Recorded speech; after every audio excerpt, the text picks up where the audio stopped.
So notarske storitve predrage, kar pravijo tisti, ki notarje potrebujejo, ali prepoceni, kar trdijo notarji? Veliko je razlogov, zakaj potrebujemo notarja, od družinskih, dednopravnih zadev do bančnih kreditov in prodaje oziroma nakupa nepremičnin. O notarjih v rubriki Dejstva, med drugim tudi o za notarje prelomni aferi Zbiljski gaj. Pogledali smo tudi, kako je s prihodki in dobički notarjev. Več pa Brigita Potočnik.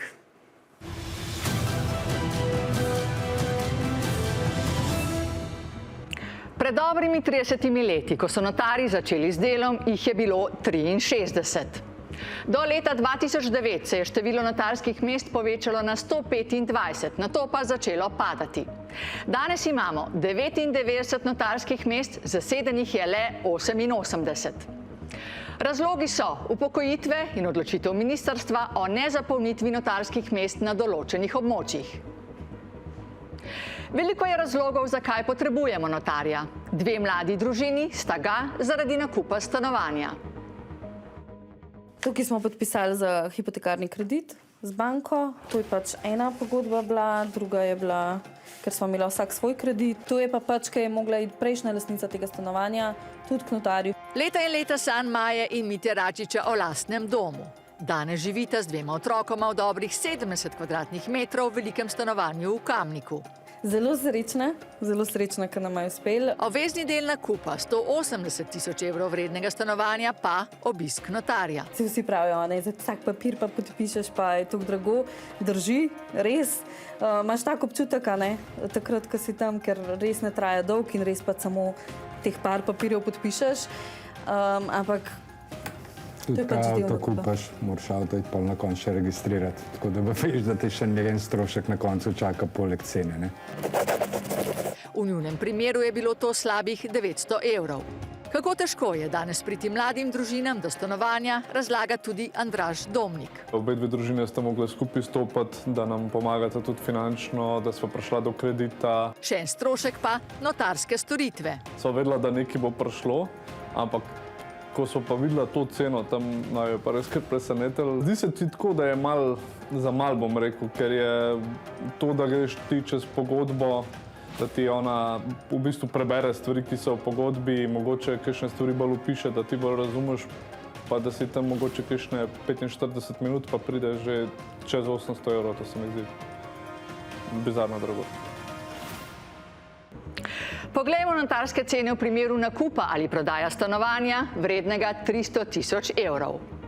Notarski zapis kupoprodajne pogodbe, ki vključuje sestavo pogodbe in pregled zemljiške knjige, bo tistega, ki prodaja stanovanje, stal približno 440 evrov z DDV. Če kupec stanovanja najame 150 000 evrov kredita, ga stane notarski zapis hipoteke prav tako približno 440 evrov. Vpis v zemljiško knjigo pa brez taks 60 evrov z DDV.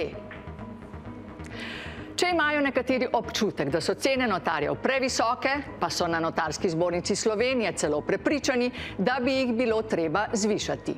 Notarske tarife sicer določa država. Naše nagrajevanje od leta 2019 je še vedno nespremenjeno, čeprav so se praktično vse plače od takrat že večkrat ne povečale, ampak uskladile z rastjo cen, naše pa ne, in imamo težave pri pridobivanju kadrov. Bi mi želeli, in prav bi bilo, da bi se čist vse tarife uskladile z inflacijo. Podatki o prihodkih notarjev. Več kot 1 milijon evrov prihodkov sta imela lani po podatkih Notarske zbornice Slovenije 2 notarja. Miro Košak je imel skoraj 1,4 milijona evrov prihodkov, notarska pisarna Uroša Kosa pa dober 1 milijon.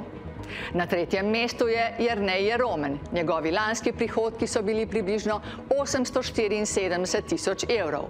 Vsi trije so notarji v Ljubljani.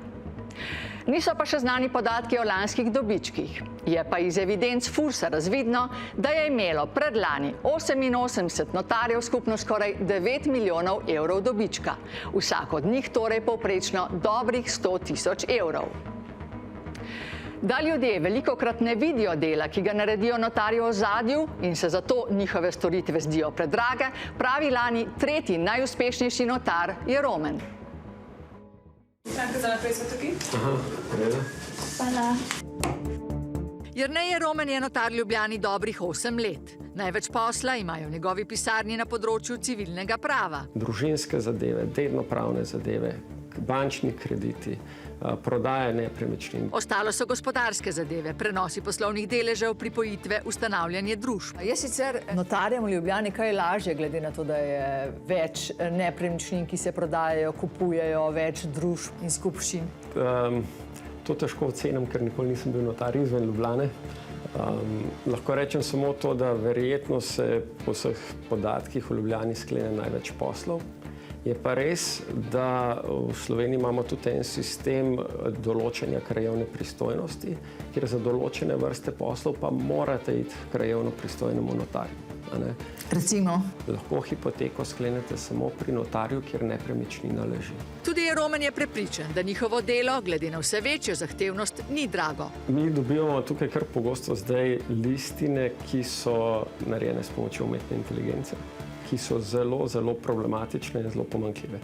Jaz vidim funkcijo notarja tukaj predvsem v tem, da tudi hkrati na nek način zagotovi pravno varnost. In če notarji naredijo napako in povzročijo stranki škodo, odškodninsko odgovornost imajo zavarovano. Jaz konkretno za 2 milijona evrov, ker je pač to maksimum, ki jo slovenska zavarovalnica lahko nudi. Sta bili pa pred leti velik udarec za ugled notarjev 2 aferi.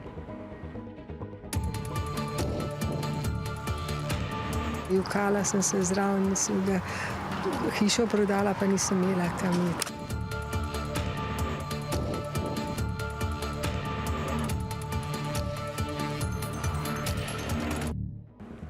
Spomnimo, leta 2003 je izbruhnila afera Zbiljski gaj. Podjetje Mebles IMS gre v stečaj. Tudi nakupne pogodbe, overjene pri notarju, takrat niso zadoščale za zavarovanje ljudi, ki so delno ali v celoti plačali obljubljene, a nedokončane hiše in varovana stanovanja v Medvodah. Leto pozneje še afera Orion. Finančna družba je ponujala hitra posojila za izjemno visoke obresti. Nekateri, ki so najeli posojilo, so trdili, da so bili zavedeni. V obeh primerih je bil notar Boris Lepša, ki je notarsko pisarno pozneje zaprl. In kako je sicer z odgovornostjo notarjev? Pred notarsko zbornico je bilo doslej uvedenih 61 disciplinskih postopkov. Izrečenih je bilo 24 pisnih opominov in 10 denarnih kazni od 1700 do 15 000 evrov. Ni pa zbornica še nikomur odvzela pravice opravljati dela notarja. Medtem je 2 notarja razrešilo pravosodno ministrstvo, in sicer Tomislava Ajdiča in Jožeta Sikoška. Podrobneje o njunem primeru na 24ur.com. Med drugim tudi, kaj vse se je spremenilo za notarje po aferi Zbiljski gaj.